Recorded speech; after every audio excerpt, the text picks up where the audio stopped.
मरने के बाद मनुष्य कहां जाता है? अक्सर यह प्रश्न सबके दिमाग में रहता है। इस बारे में मैं बताते हुए कहना चाहता हूं, जीवन की पूर्णता मृत्यु से होती है।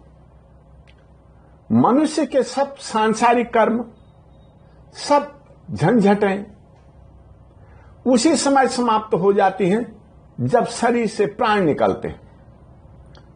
जीवात्मा इतना सूक्ष्म होता है कि जब वह शरीर से निकलता है तो कोई भी मनुष्य उसे अपनी आंखों से नहीं देख सकता। शरीर यहीं सड़गल जाता है या जला दिया जाता है। जीवात्मा कभी नहीं मरती। उसके द्वारा किए गए शुभ अशुभ कर्म, दिया गया दान सदा स्थिर रहता है। कर्मों का फल भोगने के लिए जीवात्मा पुनः सूक्ष्म अतीन्द्रिय शरीर धारण कर लेता है। मृतक व्यक्ति का यह सूक्ष्म अतीन्द्रिय शरीर 10 दिन तक पुत्र या परिवार वालों के लिए के द्वारा दिए गए पिंडों से पुष्ट होकर के 11वें दिन जो श्राद्ध एकादशा किया जाता है उसके अन्न को ग्रहण करता है। 12वें दिन जब सपिंडीकरण अर्थात पिंड मेलन किया जाता है तो यह पितृलोक को चला जाता है। यह प्रक्रिया सामान्य नहीं है। इस प्रक्रिया को करने वाला पुत्र 12 दिन तक व्रत करते हुए प्रतिदिन एक बार ही भोजन करता है। भोजन से पहले पिंडदान तथा प्रेत के निमित्त अन्न जल दिया जाता है।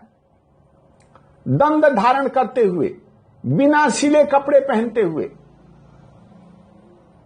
बिना किसी को छुए अखंड दीपक प्रज्वलित करके एक तपस्वी की तरह रहना पड़ता है।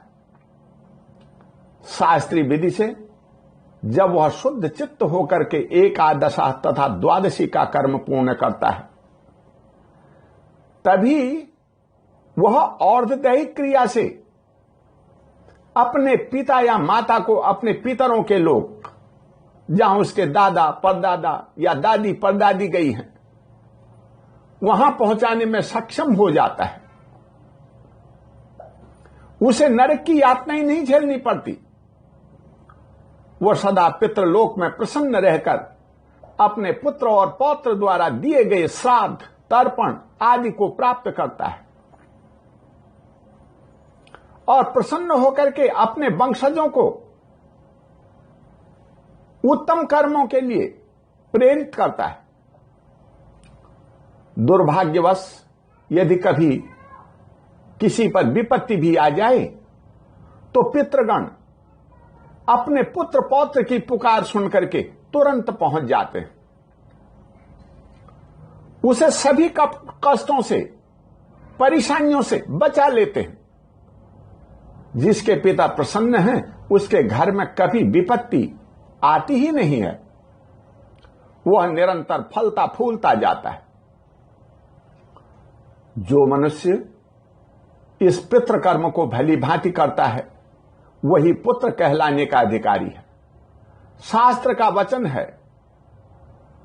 पुन्नाम नरकात्रायते इति पुत्र।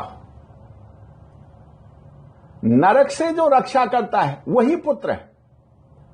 माता पिता ने जीवन भर कितने ही पाप किए हों, सुपुत्र उनको तारने की सामर्थ्य रखता है। जो यह सब नहीं करता, केवल माता पिता के द्वारा अर्जित धन संपत्ति का भोग करना चाहता है, वह पेशाब की नाली से निकले कीड़े के समान है। यह बात उन लोगों की है जिन्होंने सुपुत्र पैदा किया है। अब मैं बताना चाहता हूं मनुष्य के अपने कर्म और धर्म के बारे में। मनुष्य पाप करे या पुण्य, अधर्म के मार्ग पर चले या धर्म के, कुछ भी करे वह कर्म के लिए स्वतंत्र है। चित्रगुप्त अर्थात वीडियोग्राफी करने वाले उसके कर्मों का पूरा पूरा हिसाब किताब रखते हैं।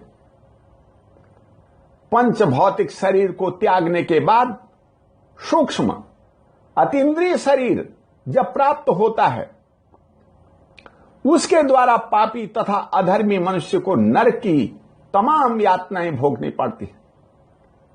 आग में जलना पड़ता है, गरम तेल के कढ़ाई में उबलना पड़ता है, कांटों से बिधना पड़ता है, भूख और प्यास सहनी पड़ती है। इसके बाद दूसरे नरक में, तीसरे नरक में, बारी बारी न जाने कितने नरकों में जाना पड़ता है। तमाम यातनाएं झेलकर जब वह अपने पापों का प्रायश्चित कर लेता है तो उसे 84 लाख योनियों में भटकना पड़ता है। उसके बाद फिर कहीं मानव योनि प्राप्त होती है। पापी और दरिद्री लोगों के घर में नरकों से आया हुआ जीव जन्म लेता है। अब मैं आपको धर्म के मार्ग पर चलने वाले पुण्यवान मनुष्यों की बातें बताता हूं। पुण्यवान मनुष्य विष्णु भगवान के पार्षदों द्वारा सुखपूर्वक देवलोक में ले जाए जाते हैं।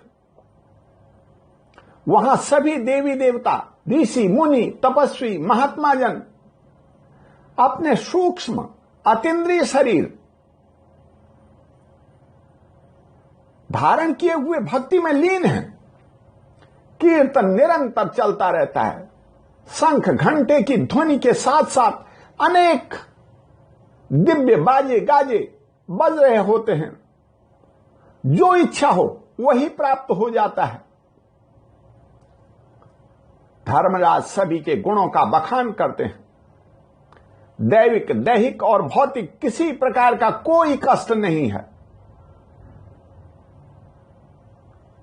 निरंतर कीर्तन, नर्तन और जहां देखो आनंद ही आनंद है।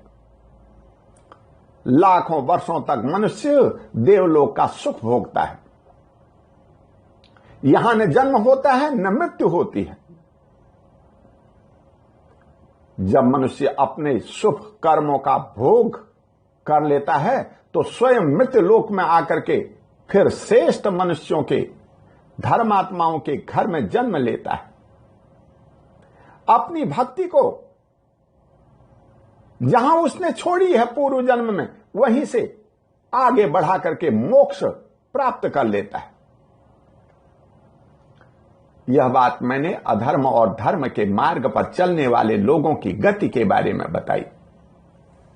अब मैं उन लोगों की बातें करूंगा जो हमेशा भक्ति के मार्ग में लगे रहते हैं, ज्ञानवान हैं, जिन्होंने आश्रम धर्म का पूर्ण पालन किया है। ज्ञानवान मनुष्य संपूर्ण कर्मों को करता हुआ जीते जी कर्म बंधन से मुक्त हो जाता है। वह जिधर देखता है उधर ही सर्वत्र परिपूर्ण ब्रह्म उसे नजर आता है। देह और गेह के मोह से वह छूट जाता है।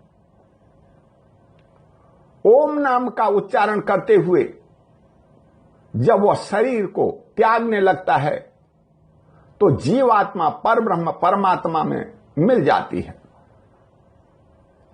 फिर वह जन्म और मृत्यु के चक्कर में कभी नहीं भटकता, सदा के लिए परमात्मा में मिल जाता है। यही परम गति है। यही मनुष्य जीवन की प्राप्ति का परम लक्ष्य है। ओम शांति। बोल विष्णु भगवान की जय।